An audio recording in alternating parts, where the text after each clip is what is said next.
Mis on Tartu vaim? Lihtne küsimus.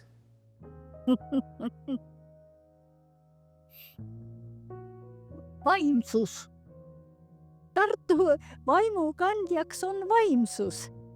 No see väljendub kõrgkultuuri, kõrghariduse ja sellega seotud hoiakutes. Ega mõnes muus linnas niisugust tööd ei saagi teha ja loomulikult on minu teadustöö jaoks väga palju nii-öelda materjali andnud kolleegid teistelt erialadelt.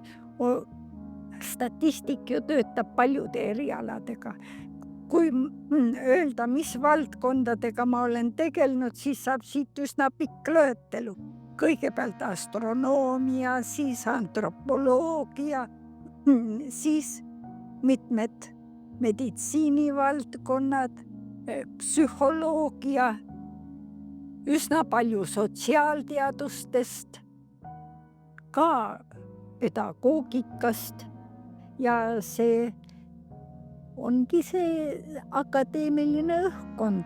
Tõepoolest, need on olnud uurijad, kellega on mul olnud huvitav koostöö.